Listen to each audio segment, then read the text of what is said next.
ગુજરાતમાં અત્યારે હાલ જુલાઈના અંતમાં જે વરસાદનો નવો રાઉન્ડ શરૂ થયો છે એને જ લઈને આપણે જોતા આવ્યા છીએ કે અત્યારે હાલ ગુજરાતમાં સાર્વત્રિક મેઘમહેર ચાલી રહી છે। હવામાન વિભાગ દ્વારા આગામી 2 દિવસ માટે યલો એલર્ટ આપવામાં આવ્યું છે। ત્યારે આજે પણ આપણે જોયું હતું કે અમદાવાદમાં વહેલી સવારથી જ ક્યાંક ભારે વરસાદ જોવા મળ્યો હતો। અત્યારે હાલ પણ આ વરસાદ ક્યાંક ગુજરાતની અંદર યથાવત જોવા મળી રહ્યો છે। હવામાન નિષ્ણાંત પરેશ ગોસ્વામીએ પણ શું આગાહી કરી છે, બંગાળના ખાડીની અંદર કઈ સિસ્ટમ બની રહી છે કે જે ક્યાંક 30મી જુલાઈએ ગુજરાતની અંદર ભારે વરસાદ લાવી શકે છે, આ દરેક વિષયને લઈને વાત કરીશું આજની આ વેધર અપડેટમાં। નમસ્કાર, હું હંસિની અને તમે જોઈ રહ્યા છો નિર્ભય ન્યૂઝ। અત્યારે હાલ અરબ સાગર અને બંગાળની ખાડી બંને સક્રિય થઈ છે। બંગાળની ખાડીની અંદર અત્યારે હાલ એક સિસ્ટમ બની રહી છે અને આ જ સિસ્ટમને કારણે ગુજરાતમાં જુલાઈ મહિનાના અંતમાં જે 30મી તારીખ આવી રહી છે એ જ 30મી તારીખે ક્યાંક ભારે વરસાદ આવી શકે છે એવી શક્યતા છે। જો કે અત્યારે હાલ ગુજરાતમાં જે નવો વરસાદી રાઉન્ડ શરૂ થયો છે એના પગલે સાર્વત્રિક મેઘમહેર જોવા મળી રહી છે। આપણે જોતા આવ્યા છીએ કે આમ તો છેલ્લા ઘણા સમયથી ગુજરાતમાં વરસાદ આવી રહ્યો છે। આજે પણ ક્યાંક ઘણા બધા એવા જિલ્લાઓ છે કે જ્યાં ભારે વરસાદ થયો હતો, પણ હજી પણ ક્યાંક આગામી સમયમાં આ જે વરસાદી માહોલ યથાવત રહી શકે છે એવી શક્યતા છે। સૌથી પહેલા તો વિંડીના માધ્યમથી આજના દિવસનું વાતાવરણ કેવું રહેવાનું છે, કયા એવા વિસ્તારો છે કે જ્યાં ભારે વરસાદ આવશે, અતિ ભારે વરસાદ અને ક્યાં હળવોથી મધ્યમ વરસાદ આવશે તે સમજી લઈએ। અત્યારે હાલ 12 વાગ્યાની આસપાસનો સમય થયો છે। આજે 27મી તારીખ છે। જો વાત કરવામાં આવે આજના દિવસની, સૌથી પહેલા સૌરાષ્ટ્ર ઉપર નજર કરીએ। સૌરાષ્ટ્રમાં અત્યારે હાલ જોઈ શકાય છે કે કાલાવાડ છે, રાજકોટ છે, ઉપલેટા છે, જેતપુર છે, જુનાગઢ, ધારી, અમરેલી, પાલીતાણા છે, મહુવા છે। મહુવાની અંદર યલો એલર્ટ આપવામાં આવ્યું છે। બોટાદ છે, સુરેન્દ્રનગર છે, ધોલેરા છે, આ દરેક વિસ્તારમાં ક્યાંક યલો એલર્ટ આપવામાં આવ્યું છે, એટલે કે અહીંયા ક્યાંક ભારે વરસાદ પડી શકે છે। મધ્ય ગુજરાત તરફ જો આગળ વધીએ તો અત્યારે હાલ જે રીતે મધ્ય ગુજરાતની પરિસ્થિતિ જોવા મળી રહી છે, સુરેન્દ્રનગરમાં ક્યાંક વરસાદી માહોલ છે તે જોવા મળી રહ્યો છે। વિરમગામમાં પણ ક્યાંક બપોરના સમયે વરસાદ આવશે। ગાંધીનગર, અમદાવાદમાં પણ ભારે વરસાદ છે। મહેસાણાની અંદર પણ એ જ પરિસ્થિતિ જોવા મળી રહી છે। નડિયાદ છે, ખંભાત છે, વડોદરા, ગોધરા, લુણાવાડા, બાડ, આ દરેક વિસ્તારની અંદર ક્યાંક આ વરસાદ છે તે વરસી શકે છે એવી સંભાવનાઓ છે। વડોદરાની અંદર પણ ક્યાંક વરસાદ જોવા મળી રહ્યો છે। ભરૂચ, રાજપીપળા, ડેડિયાપાડા એટલે કે જે આખો આદિવાસી વિસ્તાર આવેલો છે ત્યાં પણ આ જ પરિસ્થિતિ છે। દક્ષિણ ગુજરાતની વાત કરવામાં આવે તો સુરત, નવસારી, વલસાડ અને વાપી છે, આ દરેક વિસ્તારમાં પણ ક્યાંક આજે હળવોથી મધ્યમ વરસાદ અને ક્યાંક અતિ ભારે વરસાદ આવી શકે છે એવી શક્યતા છે। ઉત્તર ગુજરાતની જો વાત કરવામાં આવે તો અત્યારે હાલ જે રીતે જોઈ શકાય છે કે ઉત્તર ગુજરાતમાં પણ એ જ પરિસ્થિતિ, થરાદ, પાલનપુર, રાધનપુર, પાટણ, મહેસાણા છે, એ બાદની જો વાત કરવામાં આવે કે જે આખું રાજસ્થાનનો ભાગ છે, દરેક જગ્યાએ અત્યારે હાલ ક્યાંક બપોરના સમયે ભારે વરસાદ વરસી શકે છે એવી સંભાવના છે। એટલે એક તરફ અત્યારે હાલ જે વરસાદી રાઉન્ડ ચાલી રહ્યો છે, ધીરે ધીરે બંગાળના ખાડીની અંદર એક સિસ્ટમ છે જે સક્રિય બની રહી છે અને એ જ સિસ્ટમ 30મી તારીખે ક્યાંક આગળ આવવાની છે અને એને જ કારણે ક્યાંક ગુજરાતમાં વરસાદ આવવાનો છે। પણ એની પહેલા જે રીતે આજના દિવસે વહેલી સવારથી અમદાવાદ હોય કે સૌરાષ્ટ્ર હોય ક્યાંક વરસાદ જોવા મળી રહ્યો છે અને હજી પણ ક્યાંક આ વરસાદ આજે યથાવત રહી શકે છે। ઘણી બધી જગ્યાએ ભારેથી અતિ ભારે વરસાદ આવી શકે છે એવી શક્યતાઓ છે। હવે સમજી લે કે લગભગ 3 થી 4 વાગ્યાનું આજના દિવસનું વાતાવરણ કેવું રહેવાનું છે। જો વાત કરવામાં આવે 3 થી 4 વાગ્યાની આસપાસનું વાતાવરણ, તો અત્યારે હાલ જે રીતે વિંડીના માધ્યમથી જોઈ શકાય છે કે ગુજરાતમાં પરિસ્થિતિ યથાવત જોવા મળી રહી છે। રાજકોટમાં ક્યાંક વરસાદી માહોલ વધારે જામશે એવી શક્યતાઓ છે। અમરેલી, ધારી, રાજુલા, કોડીનાર છે, મહુવા છે, આ દરેક વિસ્તારોમાં પણ ક્યાંક વરસાદ ભારે આવી શકે છે એવી શક્યતા છે। સુરેન્દ્રનગરની અંદર યલો એલર્ટ આપવામાં આવ્યું છે, એટલે કે ભારેથી અતિ ભારે વરસાદ છે। જે રીતે અહીંયા પણ જોઈ શકાય છે ગાંધીનગર અને અમદાવાદની આસપાસના જે વિસ્તારો છે ત્યાં પણ યલો એલર્ટ છે, એટલે આ પણ દરેક વિસ્તારમાં ક્યાંક આજે સાંજના સમયે ભારેથી અતિ ભારે વરસાદ આવશે। ઉત્તર ગુજરાતની અંદર પણ ક્યાંક ભારે વરસાદ છે તે અહીંયા જોવા મળી રહ્યો છે। દક્ષિણ ગુજરાતની વાત કરવામાં આવે તો એ બાદ સુરત છે, નવસારી, વલસાડ અને વાપી છે, આ પણ દરેક વિસ્તારની અંદર ક્યાંક આખો આજે વરસાદી માહોલ છે જે આજના દિવસ માટે જોવા મળી શકે છે। આપણે જો કે વહેલી સવારે અમદાવાદની અંદર લગભગ 4 વાગ્યાથી વરસાદી માહોલ છે તે શરૂ થયો હતો। એ બાદ આ વરસાદ છે તે લગભગ 7 થી 8 વાગ્યાની વચ્ચે રોકાઈ ગયો હતો, પણ ફરી એક વખત હવે બપોરના 12 વાગ્યાની આસપાસ પણ વરસાદ જોવા મળી રહ્યો છે અને 3 વાગતા એટલે કે જે બપોરનો સમય છે ત્યારે અમદાવાદ, સુરેન્દ્રનગરની આસપાસના જે વિસ્તારો છે, ગાંધીનગર, વિરમગામ છે, એ દરેક જગ્યાએ યલો એલર્ટ આપવામાં આવ્યું છે। એટલે આજે બપોરે ક્યાંક અમદાવાદ અને જે મધ્ય ગુજરાતના બીજા વિસ્તારો છે એ જ દરેક જગ્યાએ અત્યંત ભારે વરસાદ આવી શકે છે એવી શક્યતાઓ છે। દક્ષિણ ગુજરાતની વાત કરવામાં આવે, દક્ષિણ ગુજરાતમાં પણ એ જ પરિસ્થિતિ જોવા મળી રહી છે।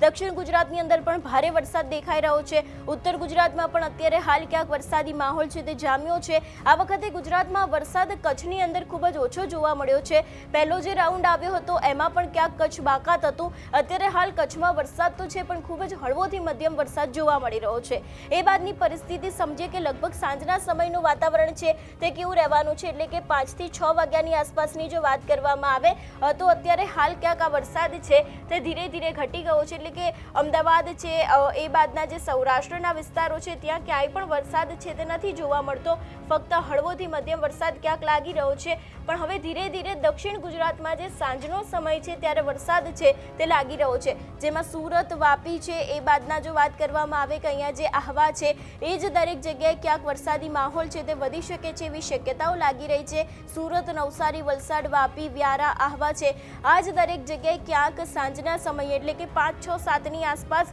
આ વરસાદી માહોલ યથાવત રહી શકે છે। દક્ષિણ ગુજરાતમાં એવી શક્યતા છે। બાકી સૌરાષ્ટ્રમાં પણ ધીરે ધીરે વરસાદ ઘટી રહ્યો છે। મધ્ય ગુજરાતમાં પણ એ જ પરિસ્થિતિ છે। ઉત્તર ગુજરાત હોય કે પછી કચ્છ હોય, દરેક જગ્યાએ ક્યાંક હળવોથી મધ્યમ વરસાદ સાંજના સમયે પડશે। ફક્ત બપોર સુધી જ ભારે વરસાદની આગાહી કરવામાં આવી છે।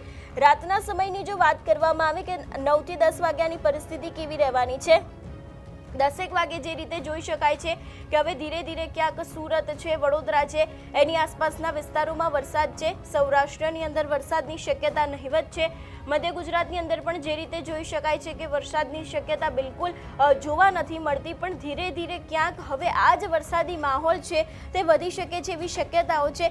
કારણ મેં આગળ પણ કહ્યું કે બંગાળની ખાડીની અંદર એક સિસ્ટમ સક્રિય થઈ રહી છે, એ જ સિસ્ટમ ધીરે ધીરે આગળ આવશે અને એ ક્યાંક ગુજરાતની અંદર વરસાદ લાવી શકે છે 30મી જુલાઈની આસપાસ। પણ એની પહેલા 2 દિવસ સુધી હવામાન વિભાગ દ્વારા પણ યલો એલર્ટ જાહેર કરવામાં આવ્યું છે। લો પ્રેશર એક બની રહ્યું છે અત્યારે હાલ બંગાળના ખાડીની અંદર, એના ઉપર પણ નજર કરી કે લો પ્રેશર અત્યારે હાલ બંગાળની ખાડીની આસપાસ છે એ ક્યાં પહોંચ્યું છે અને ધીરે ધીરે ગુજરાત તરફ પણ ક્યારે આગળ આવી શકે છે। જે રીતના અત્યારે હાલ આ બંગાળની આખી જે ખાડી આવેલી છે જે રીતે જોઈ શકાય છે અને આના જે વમણો છે તે અત્યારે હાલ ધીરે ધીરે બની રહ્યા છે। આ વિસ્તારની અંદર જે જોઈ શકાય છે કે વમણો ધીરે ધીરે બની રહ્યા છે અને એક આખી આ સિસ્ટમ છે તે અત્યારે હાલ સક્રિય થઈ રહી છે અને આ જ સિસ્ટમ ધીરે ધીરે કરીને આગળ આવશે અને ક્યાંક તેની અસર આગામી દિવસોમાં ગુજરાત ઉપર પણ થઈ શકે છે એવી શક્યતા છે। આપણે જોયું કે બંગાળની ખાડી અત્યારે હાલ સક્રિય જોવા મળી રહી છે, વરસાદી માહોલ લાગી રહ્યો છે અને એના જ વમણો ધીરે ધીરે બની રહ્યા છે, જેના કારણે આખી એક સિસ્ટમ બની રહી છે અને આ જ સિસ્ટમ ક્યાંક આગળ આવીને ગુજરાત ઉપર પણ અસર કરી શકે છે એવી શક્યતાઓ છે। હવે સાંભળી લઈએ કે હવામાન નિષ્ણાંત પરેશ ગોસ્વામી છે એમના દ્વારા પણ આગામી વરસાદને લઈને શું આગાહી કરવામાં આવી છે। છેલ્લા થોડા દિવસની અંદર રાજ્યની અંદર એક સાર્વત્રિક વરસાદનો રાઉન્ડ જોવા મળ્યો। હવે જે સાર્વત્રિક વરસાદનો રાઉન્ડ હતો એની અંદર આમ જોવા જઈએ તો જે એક બંગાળની ખાડીની જે સિસ્ટમ હતી જે દક્ષિણ રાજસ્થાન ઉપર સ્થિર થઈ હતી અને એનો શિયર ઝોન છે એ ગુજરાત ઉપર હતો, જેને કારણે ગુજરાતની અંદર સાર્વત્રિક વરસાદ થયા। અમુક જગ્યાએ ભારેથી અતિ ભારે વરસાદ નોંધાયા, જેમાં દક્ષિણ ગુજરાતમાં પણ અતિ ભારે વરસાદ નોંધાયા, મધ્ય ગુજરાતમાં પણ અતિ ભારે વરસાદ નોંધાયા, ઉત્તર ગુજરાતમાં પણ એકંદરે સાર્વત્રિક અને ખૂબ સારો વરસાદ નોંધાયો। કચ્છમાં પણ એમ તો સારો વરસાદ છે, પણ કચ્છમાં રાપર તાલુકો છે એમાં ખૂબ સારો વરસાદ નોંધાયો। એવી જ રીતે સૌરાષ્ટ્રના મોરબી, સુરેન્દ્રનગર, જેમાં આપણે અંદાજ આપ્યો તો મોરબી, સુરેન્દ્રનગરમાં ભારેથી અતિ ભારે વરસાદ થશે, એ પ્રમાણે ત્યાં પણ વરસાદ થયો અને બીજા વિસ્તારમાં પણ વરસાદ થયો। હજુ પણ ચિંતાનો વિષય હોય તો પશ્ચિમ સૌરાષ્ટ્ર, એમાં પણ પોરબંદરના અમુક ભાગો અને દ્વારકા જિલ્લો છે એના માટે ખૂબ હજુ પણ ચિંતાનું કારણ છે। એનું કારણ છે કે અત્યાર સુધી જે વરસાદ થયો છે એમાં દ્વારકા જિલ્લામાં, પોરબંદર જિલ્લામાં ઘણી જગ્યાએ એવું છે કે વાવણી આમ તો ખેડૂત છે ને સાહસ કરીને કરી રહ્યા છે। અડધું ભીનું નીકળે, અડધું કોરું નીકળે। મને ઘણા બધા ખેડૂત ભાઈઓનો કોલ આવ્યા એમ કે પરેશભાઈ 4 આંગર ભીનું થયું છે, કોરું છે, પણ અમારે તો સાહસ કરવું છે। મેં દરેક ખેડૂત ભાઈઓને કીધું કે ભાઈ બને ત્યાં સુધી પૂરતો વરસાદ ન હોય ત્યાં સુધી સાહસ ન કરવું, રાહ જોવી। પછી રાહ જોવામાં પણ એવું છે કે આજે 26 જુલાઈ થઈ ગઈ છે એટલે કે લેટ ખૂબ થઈ ચૂક્યું છે, છતાં પણ ખેડૂતનો જીવ છે રહી ના શકે એટલે ઘણા બધા ખેડૂતોએ વાવેતર કરવાનું ચાલુ પણ કર્યું છે। મને કે પરેશભાઈ ઉગી તો જાય એવું છે, ચિંતા નથી। એટલે ઘણી જગ્યાએ આવું પણ થયું છે, ઘણી જગ્યાએ તો બિલકુલ કહી શકાય કે 2 આંગળ જમીન પલળી હોય, આવું પણ ઘણા બધા ગામડોના અંદર છે, માત્ર ઝાપટા જ પડ્યા છે। હવે આગળ ઉપર શું? આગળ ઉપર હું આપને પહેલા તો એ જણાવી દઉં કે હજુ આ રાઉન્ડ ચાલુ છે, પૂર્ણ નથી થયો. કેમ કે આ જે સિસ્ટમ છે હવે ધીમે ધીમે ભલે નબળી પડી છે, હવે ધીમે ધીમે આગળ પણ વધે છે, છતાં પણ 31 તારીખ સુધીનો આ રાઉન્ડ છે. એટલે 31 તારીખ સુધી અલગ અલગ વિસ્તારમાં વરસાદ ચાલુ રહેવાનો છે, જેમાં હળવો વરસાદ હશે. હવે કોઈ ભારે વરસાદ હમણાં નથી. 31 તારીખ સુધી હળવો મધ્યમ વરસાદ હશે, અમુક જગ્યાએ રેડા ઝાપટા રહેશે. એટલે રેડા ઝાપટા અને મધ્યમ વરસાદ છે 31 તારીખ સુધી ચાલુ રહેવાનો છે. અને એનાથી વિશેષ હું આપને મહત્વના અને ખૂબ અગત્યના સમાચાર એ આપું, બંગાળની ખાડીની અંદર ફરીથી એક નવું લો પ્રેશર બન્યું અને એ લો પ્રેશર ખૂબ મજબૂત થઈને અત્યારે ડિપ્રેશન બની ગયું છે. અને આ ડિપ્રેશનનો અત્યારનો જે ટ્રેક બતાવી રહ્યા છે, જો આગળ જતા એમાં કોઈ ફેરફાર થાય તો વાત અલગ છે, પણ ડિપ્રેશનનો અત્યારે ટ્રેક એવો બતાવવામાં આવી રહ્યો છે કે એ ડિપ્રેશન છે, એ સિસ્ટમ છે, એ પણ ગુજરાત ઉપર આવવાની છે. એટલે ગુજરાતમાં 31 તારીખ સુધી તો વરસાદ ચાલુ રહેવાનો છે, પણ 1 ઓગસ્ટથી લઈ અને 5 ઓગસ્ટનું સેશન હશે, એમાં પણ ગુજરાતની અંદર ભારેથી અતિ ભારે વરસાદ વરસવાનો છે. ખાસ કરીને પશ્ચિમ સૌરાષ્ટ્રના જે ભાગોમાં વરસાદનું પ્રમાણ ઓછું રહ્યું છે, એમાં પણ ખૂબ સારો વરસાદ, એટલે કે 5 ઇંચ કરતાં વધારે, 5 થી 10 ઇંચ વરસાદ દ્વારકા, જામનગર, પોરબંદરમાં પણ 1 થી 5 ઓગસ્ટમાં જોવા મળવાનો છે. જો કે 1 થી 5 ઓગસ્ટમાં જોવા મળવાનો છે એનો મતલબ એવો નથી ગણવાનો કે 31 તારીખ સુધીમાં તમારો વરસાદ નહીં થાય. વરસાદ તમારે એમાં પણ ચાલુ રહેશે, પણ 1 થી 5 ઓગસ્ટમાં પણ સારો વરસાદ આવી રહ્યો છે. જો કે પશ્ચિમ સૌરાષ્ટ્રમાં વરસાદ આવશે તો બીજા વિસ્તારોમાં પણ આવવાનો છે, જેમાં દક્ષિણ ગુજરાત, મધ્ય ગુજરાત, ઉત્તર ગુજરાતના કોઈ ભાગ હોય, કચ્છના ભાગ હોય, સૌરાષ્ટ્રના બીજા વિસ્તાર છે. સાર્વત્રિક વરસાદનો રાઉન્ડ હશે અને એ રાઉન્ડમાં અમુક જગ્યાએ તો અતિ ભારે વરસાદ પણ પડશે. એટલે અમે આપને પહેલેથી જ કહેતા હતા, જ્યારે અલ્નિનોની બધા જ મિત્રો ડરામણી વાતો કરતા હતા, ત્યારે ટીવી ચેનલના માધ્યમથી પણ મેં કીધું હતું, ભલે ડરામણી વાતો કરે, ગુજરાતનું ચોમાસું નબળું નથી થવાનું. એ જ મુજબ હવે એક પછી એક સિસ્ટમો છે આવવાનું ચાલુ થયું છે અને ગુજરાતનું ચોમાસું આપણે જોઈએ છીએ. હવે ઘણી જગ્યાએ તો અતિવૃષ્ટિ કરી નાખી. ત્યારે તો અમુક લોકો દુષ્કાળની વાતો કરતા હતા, અમુક લોકો એવું કહેતા હતા કે આપણે વાવેતર કરવા જેવું જ નહીં દઈએ. હવે અત્યારે પરિસ્થિતિ શું છે? ઠીક છે કે ગુજરાતના 2-5% વિસ્તારમાં નબળું છે, એમાં ના નથી.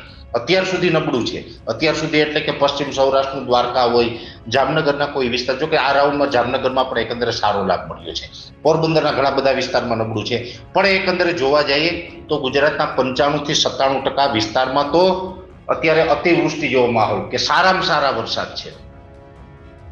જે રીતે આપણે વિંડીના માધ્યમથી આજના દિવસનો વરસાદ જોયો કે કયા એવા જિલ્લાઓ છે કે જ્યાં ક્યાંક ભારે વરસાદ આવી શકે છે, ક્યાંક હળવો વરસાદ આવી શકે છે. તમારા વિસ્તારમાં હાલ વાતાવરણ કેવું છે, કેવો વરસાદી માહોલ જામ્યો છે, અમને કમેન્ટ કરીને ચોક્કસથી જણાવજો. તેની સાથે અમારી ચેનલ નિર્ભય ન્યૂઝને લાઇક, શેર અને સબસ્ક્રાઇબ કરવાનું ભૂલશો નહીં. નમસ્કાર.